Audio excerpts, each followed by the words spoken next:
Hello and welcome to this edition of the Cedars Podcast. My name is Jeff Gilbert. I'm journalism professor at Cedarville University, and I'm also the advisor for the student newspaper and website, Cedars, and readcedars.com.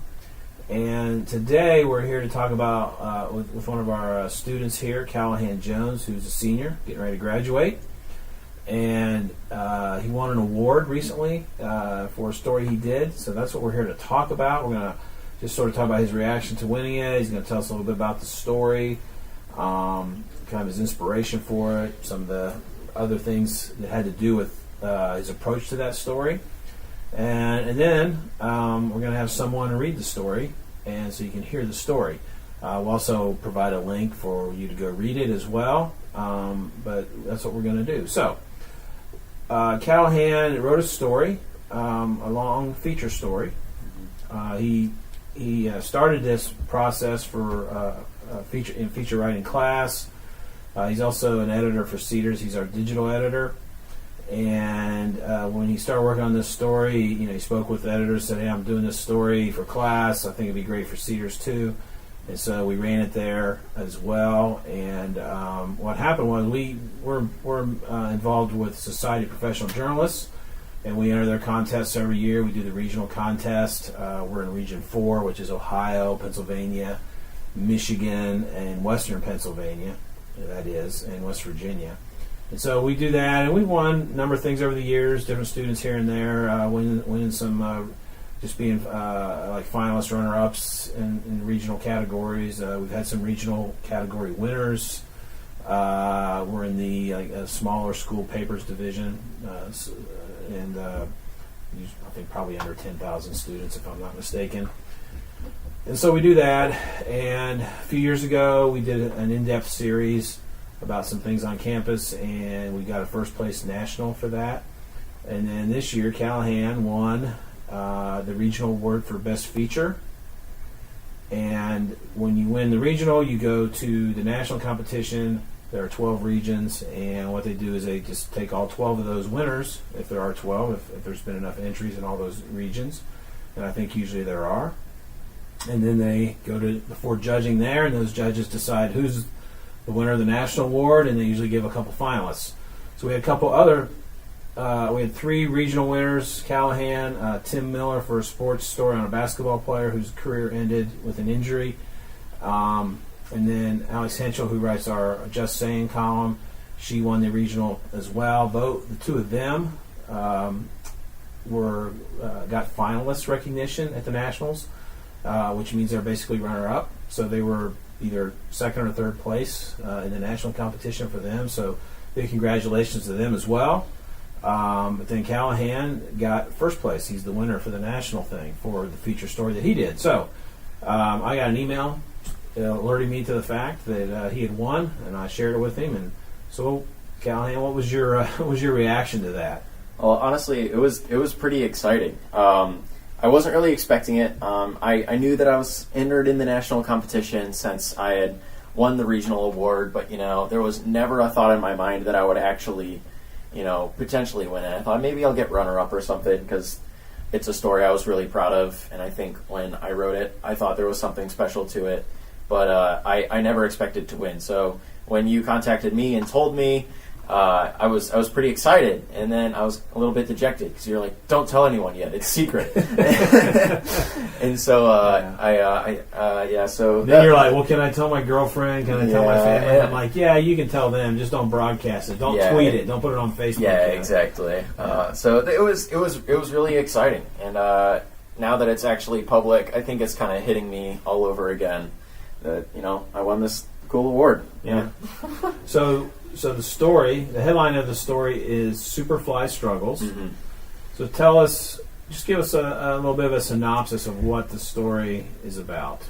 So the story itself is about it's about a comic book store called Superfly Comics and Games in Yellow Springs, Ohio. Yellow Springs, Ohio is smack dab in the middle of nowhere, Ohio. It's about 15 minutes drive, 12-minute drive away from Cedarville, where we are at school. And the special thing about Superfly is, no one in Yellow Springs really cares about comics that much. So the comic book shop relies on people coming in from elsewhere and all that kind of stuff, but because of that, they don't have much money. So the story kind of focuses on the money struggles of the store, the people inside the store. There's very unique characters involved. That's kind of it, yeah. Okay, and so you got to know what was going on over there. You thought this was a good story. I'm going to go write this story. Yeah. What kind of an inspiration did you have? What was the moment you thought, this would be a good story? What was there a particular part of this story that made you think that? At what point did I say, "Wow, I think this has the potential to be something cool"? Was it just because you got an assignment to do it, or had you been thinking about that could be a good story someday? I had been thinking about it for a while because I'm down at Superfly Comics and Games quite a bit. I'm out in Yellow Springs quite a bit. And so I'd been thinking for a while, wow, these are a bunch of unique characters. This is an interesting store in a sad plight. You know, if I add all this together, I think it would make a pretty cool story. And kind of the moment when I was going to interview Tony, the store owner, for the first time, I walked up and he was there trying to unlock the door in the pouring rain. And I was like, wow, this is going to make a great anecdote to open the story with. And it just went from there. Mm-hmm. Right. So, yeah, we talked a lot about in class and everything in different classes that you've had with me and working with Cedars. Like, you know, we always talk a lot about leads, right? All writers do. Journalism, it's a big thing about how to, lead's the most important thing. And you got to nail the lead down to keep people interested. And so I'm sure you had done some of that in the past. You saw that. And that's a key thing for any journalistic writer is to spot those opportunities and use them. Not every story can have an anecdotal lead or should. Mm-hmm. Sometimes you happen into things. It's just being there and observing. This is why get out of don't just do all your stories by phone, right? Go meet people, be around them, see them, and you got there at the right time, mm-hmm. and you saw that, and just because of your experience of it, you realize, hey, this is pretty interesting stuff. Take some notes, think about it, and he's a unique character. He was dressed interestingly, so some of that is in there. Mm-hmm. And stick around to the end of this and listen to the story, and you'll hear about some of those things. So I think when you first pitched this story, I was thinking this is kind of a profile, mm-hmm. but it profiles him to a degree and a couple other people in the store a little bit, but it was sort of a bigger story, enterprise story than that. So tell us about how you talked about sort of their plight. How did it become more than just sort of this profile, these guys working and living in this comic book store? Yeah, so when I started out, I definitely was originally meaning it for it to be like a profile of Tony, the owner of the store, and maybe, bring in Jared the store manager, the only other full-time employee of the store. Mm-hmm. I always thought, these are two really cool guys doing something interesting out here. I'm going to try to profile them. But the more I talked to them, the more I realized that both of their stories were just so wrapped up in the shop. There was like so many problematic things going on in the shop, and it's just this overarching struggle. I was just like, okay, I can just write about both of them through the lens of the struggles at the shop, and I thought it would work really well, and it came out excellently, I think. Yeah. No, yeah, it's definitely a really good story, and obviously, you won a national award for that. That speaks for itself. So. Mm-hmm. Do you, in terms of just writing and stuff, I mean, I know you're getting ready to start a career, you may do some writing, you like social media stuff, you do other things, mm-hmm. You like web stuff, he does our web stuff, handles our back end of our WordPress site for us. Are these the kind of stories you like to write the best? If so, why? I think they definitely are. I used to think I was a lot more into hard newsy stuff and that kind of stuff, but the more I've interviewed people, especially having now taken both feature writing and about to finish up magazine writing, I've really come to realize a lot of what I do enjoy about journalism is just getting to talk to people and learn about their story, and write about their story. So that kind of feature writing, magazine writing, I think is almost kind of right where I like to end up, because I like getting to know people and I like telling their story. So works out well. All right. Well, so like I said, Callan's about ready to graduate. He's out there job hunting. I know he's had a couple of conversations with a couple different places, hoping for the best thing there. So we will be praying for you to find what you want to do. Certainly find a good place to get started and for your career to go where you want it to go. And so congratulations again on winning this award. It's I was super happy for it when I saw it, and not just for you and for what it means to really our program overall as well. Just to be able to say, look, this is the kind of things that we learned to do here, and we have some people doing them really well. So anyway, congratulations again, and so looking forward to graduation. Yeah, I'd say so. It's kind of a double-edged sword, It's kind of bittersweet. I'm ready to be done with school. I'm ready to kind of move on, start my life a little bit. Of course, I still have a class or two to take this summer, but I'm ready to be somewhere else for a while. But I'm gonna miss all my friends. I'm gonna miss being involved on campus. Mm-hmm. I'm gonna miss the classic Christian community of Cedarville. Mm-hmm. So all that it's bittersweet, definitely. But especially now that it's just 9 days out, I'm looking forward to it. Yeah, for sure. So okay, well, thanks for sitting here with me talking about this for a few minutes, and now we're going to take a listen to the story. So enjoy that, and we'll see you next time. Superfly struggles. Small town comics and game store on brink of survival by Callahan Jones. In a small village, wedged between a dive bar and an upscale antique shop, a man dressed in bright red pants struggles with his keys, trying to unlock a door. His worn-out beanie doesn't do much to protect his head from the pouring rain. Finally, he succeeds at unlocking the door and enters his beloved Superfly comics and games.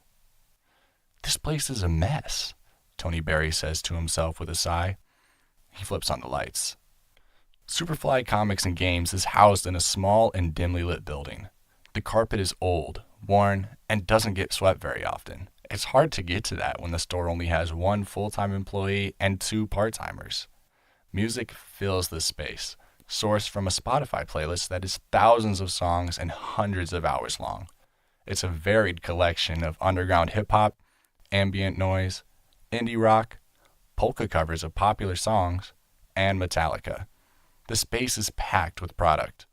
Every wall is lined with shelves that contain rows upon rows of dusty, hard-to-find comics, detailed statues from skilled Japanese modeling companies, and popular Funko Pop figurines. The newest comics are on display near the entrance, while older and less valuable comics are stored in nearly 100 long cardboard boxes, each containing 350 issues, that cover tables set up against most of the walls. They line the space beneath the tables as well. In the back of the store are some tables and chairs, where weekly role-playing sessions and low-attendance game tournaments are held. Many of the gaming regulars moved to a store with more dedicated resources a little over 4 years ago. Novelty card games and even more loose comics cover the floor and tables behind the counter and fill the display cases around the register. Also on the floor is a leopard print witch's hat, which Tony says is for his Halloween costume. It matches the leopard print jacket and shoes he's currently wearing and that he wears almost daily. Tony sets about conquering one of his tasks for the day, sorting through a box of comics and looking for price changes. "You never know when collectors suddenly decide a book that never sold is worth something," he says. Tony and Superfly Comics and Games, which most regulars call Superfly, are kindred spirits in ways. Superfly is a struggling comic book and gaming store located in Yellow Springs, a small Ohio village. Tony is a communist small business owner, which explains his beanie. The beanie, which features the hammer and sickle logo from Superman, Red Sun, a renowned comic book series that explores the idea of Superman having been raised in the USSR instead of in the United States, is his subtle statement on where he stands. "Well, in American politics, I'm a bit more of a socialist," he says. "It's a much more achievable goal. Communism would definitely be my ideal system, so I'd call myself a communist." But he doesn't like to talk about politics very much. There are other things to worry about. While he may not enjoy talking about politics, it's preferable to some of the more pressing topics in his life. Tony is stressed and on edge today. Sales are down, and they're hard to get back up. Since Superfly is such a niche store, they sell almost exclusively comics, high-end figurines, and board and card games. Located in a small town, it can be hard to gain consistent customers. In Yellow Springs, a town that is built almost entirely on the local tourism generated by its reputation of being friendly and quirky, a rainy weekend can throw Tony's plans into a tailspin. People don't like to walk around in the rain. However, he likes it here in this small Ohio town. The store is in considerable amounts of debt, but that's been the case since day one. Tony has actually hired an accountant for the first time to try to figure out and start fixing the mess he's in. It's the main thing on Tony's mind. He has his second meeting with that accountant today. I fell in love with comics a while ago, and that's why I opened up this shop, Tony says. Nobody ever told me it would be this stressful. Soon after Tony arrives, his manager, Jared Whitaker, rolls in. Jared is a tall African-American man in his mid-40s who usually dresses in black jeans and professional wrestling t-shirts. He's passionate about comics, just as Tony is. He started working part-time at Superfly several years ago, while he was employed full-time at Ha-Ha's Pizza, a job he lost after skipping one too many shifts to help out at the shop. Tony took him on as the store's first, and to this day, only full-time employee, giving him the title of store manager, partly out of pity and partly because he needed the help. The two have been nigh inseparable ever since. Tony and Jared are called the dynamic duo by some, and it's true. The two often spend 8 or more hours with each other 5 to 6 days a week, 7 days if they're selling product at a weekend convention. Many people who frequent the shop think of them as one entity, the guys from Superfly, or something similar. One semi-frequent customer admitted that he thought they were a gay couple for some time. Sometimes people think we're the same person, Tony says. They couldn't be more wrong. We're actually quite different. Jared laughs at this remark and agrees. One of our part-timers calls me Tony all the time, he says. I think it started out on accident, and now it's just a running joke. The men do share quite a bit in common. They both like odd and experimental music. They're passionate about liberal political causes. They enjoy puns, especially ones that are a far reach and induce the largest groans. And, obviously, they both love comics with all their hearts. As Jared enters the shop and takes his place behind the counter, the two men begin talking about a recent comic release that has ballooned in popularity. While the conversation starts there, it quickly goes down many rabbit trails, including social media drama and Yellow Springs troubles and what they want for lunch. As much as these men like to joke around, they're both obviously worried about today. While they are discussing things as they normally do, there are strained looks on their faces. Superfly is struggling harder than ever before. According to Larry Stanton, one of the store's part-time employees, this says a lot. These guys have been through it all, and somehow come out on the other side unscathed, Stanton said. However, the current situation is so bad that they often have to scramble for money every Tuesday to get new product in the door. Jared says he knows one reason why they're in such money trouble. When the Marvel and DC movies first started coming out, there was a big boom for comics, he says. Now, people are getting tired of the movies. People are getting tired of Marvel's antics and all the reboots. Plus, some of those dudes are racist. Jared is referring to several incidents over the last 2 years that involved racist art or messages being published in Marvel books. Marvel has since apologized for these incidents, labeling them as accidents and a failure on the part of editing and quality assurance. Tony grabs a pair of nunchucks made out of 2 rolled-up comics and duct tape. He starts swinging them around in a flurry of moves. His mind is still on the accountant. I'm used to doing a lot of things around here myself, and that's usually included the accounting, he says. I haven't done well enough on that front. It's hard for me to admit that I couldn't do it. But everything is messed up, so it's got to get fixed. Jared adds that he isn't looking forward to the meeting, but What needs to be done needs to be done. As the afternoon stretches on, the meeting with the CPA comes and goes, as do a few customers. "It doesn't look very good," says Tony.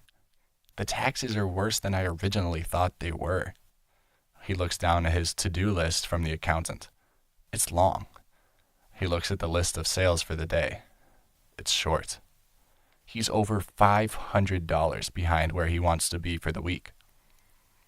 But at the end of the day, Tony is optimistic for the future. He's made it 11 years in this business, and this is just another rough patch. He's 36. He's living his dream, running a comic book shop and surrounded by his friends. I just keep saying to myself, just gotta get past this hill, because the punches will stop eventually, right? He says. You have to be constantly optimistic, or else you'll never make it in this business.